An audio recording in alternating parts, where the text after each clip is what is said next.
আমরা যারা গাঁও গ্রামের বউ তাদের অনেক কিছু করতে হয়, ইচ্ছা অনিচ্ছায় সেগুলো করতে হয়, যদিও মন চায় না তারপরও করতে হয়। কারণ পরিপাটি হয়ে থাকতে হলে, মনের মতো সব কিছু গুছিয়ে করতে হলে, তাহলে সে কাজ যতই কষ্টের হোক বা পরিশ্রম হোক সেটা করতে হবে। আসসালামু আলাইকুম, শুভ সকাল। কেমন আছেন আপনারা সবাই? আশা করি আল্লাহর রহমতে অনেক ভালো আছেন। আলহামদুলিল্লাহ, আমি আল্লাহর রহমতেও আপনাদের সকলের দোয়ায় অনেক ভালো আছি। তো আজ সকালবেলা আরেকটি ভিডিও নিয়ে আপনাদের সামনে হাজির হলাম। আজকে হলো আমি আমাদের বাড়ির যে ফিল্টার, সেই ফিল্টার পরিষ্কার করব। আমাদের টিউবওয়েলে অনেক আয়রন পানিতে, সে আয়রন কাটানোর জন্য যে ফিল্টারটা তৈরি করা হয়, সেই ফিল্টারটা প্রতি মাসে একবার করে পরিষ্কার করতে হয়, তা না হলে অনেক আয়রন জমে যায়। তো আমি আজকে সেই ফিল্টারটা পরিষ্কার করতেছি। তো আমি ফিল্টারটা নামিয়ে নিয়েছি। ওটার ভিতরে আছে একটা নেট, তারপরে আছে ইটের খোয়া, আর হলো বালু। তো আমি নিচের নেটটা নামিয়ে নিয়ে নেটটা সাবান দিয়ে ভালো করে ধুয়ে নিয়েছি। তারপরে বালুগুলো পরিষ্কার করে নিয়েছি, এরপর খোয়াগুলো পরিষ্কার করে নিয়েছি। এবার আমি ফিল্টারটা কিভাবে সেট করি দেখেন। প্রথমে সেই নেটটা আমি ধুয়ে নিয়েছি, সেটা 4 ভাঁজ করে ওখানে 4টা ছিদ্র আছে, সেই ছিদ্রের মধ্যে ওটা দিয়ে দিলাম।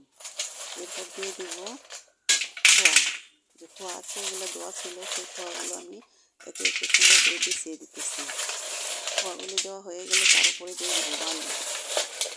কাজটা অনেক কষ্টের, একা করা যায় না, তো আমার ছেলে আমাকে হেল্প করেছিল, ওর সাথে ছিল।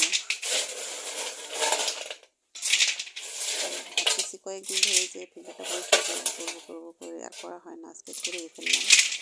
সকালবেলা হালকা পাতলা দিয়েছি সবাই, ভাবলাম যে ফিল্টারটা আজকে পরিষ্কার করে নিই। এখন দিতেছি বালু, যে বালুটা ধুয়ে রেখেছিলাম সেই বালুটা দিয়ে দিতেছি।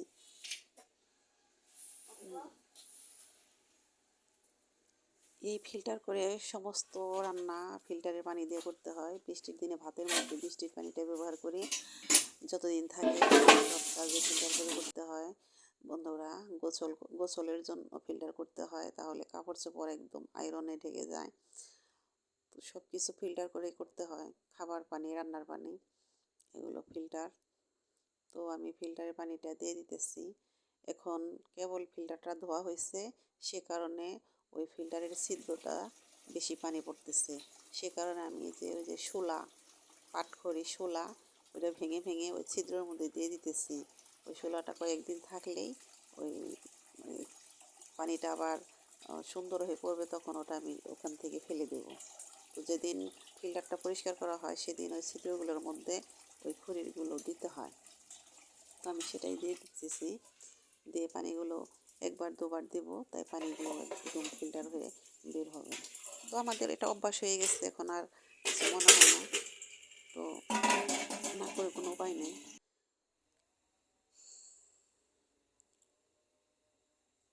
খাওয়াই স্যার, সস লাগবো, সস লাগবো না, সস তো নাই। আমার ছেলেটা এখন আলহামদুলিল্লাহ অনেক ভালো আছে, আপনাদের সকলের দোয়া, আল্লাহর রহমতে পায়ের সেলাইটা কেটে দিয়েছে, অনেকটাই সুস্থ স্বাভাবিক হয়ে গেছে। তবুও বেশি বাহিরে বের হয় না, এখনও বাড়ির ভিতরেই থাকে। তো ওরকে একটু নুডলস রান্না করে দিলাম। ওই সকালে আমরা যা খেয়েছি ওগুলো খাইনি, বাসি খাবারও নুডলস করে দিয়েছি, সেগুলো খেলো।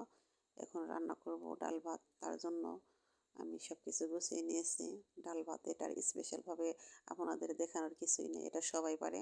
তো আমি আজকে রান্না করব আলু ভর্তা, ডাল, আর হলো কাঁকরোল দিয়ে করলা ভাজি করব। তো ডালটা আমি বৃষ্টির পানি দিয়ে একটু ফুটিয়ে নিয়েছি আগে, ফুটিয়ে অল্প পানিতে ফুটিয়ে নিয়ে সব কিছু মশলা দিয়ে তারপরে আমি এটার মধ্যে ফিল্টারের পানি ব্যবহার করতেছি। কারণ বৃষ্টির পানি ডালে দিলে ডালটা একটু টকটক লাগে, আমার ভালো লাগে না, কালারটাও তেমন ভালোবাসে না। কালার ভালোবাসে কিন্তু খাইতে টক লাগে।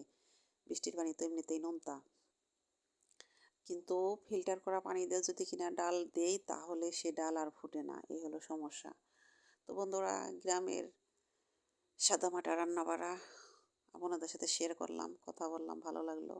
ডাউলে অবশ্যই পাঁচফোড়ন দেবেন, পাঁচফোড়ন না দিলে ডাল মজা লাগে না, আমি সবসময় দিই। তো বন্ধুরা, আমার রান্নাবান্না, আমার কাজ আজকের মতো এখানেই। তো আমি একদম নতুন, আমার ভিডিওগুলো, আমার কথাগুলো যদি ভালো লাগে অবশ্যই কমেন্ট করে জানাবেন।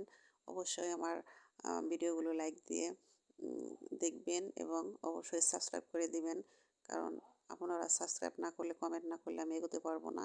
আপনাদের সকলের দোয়া আমার প্রয়োজন।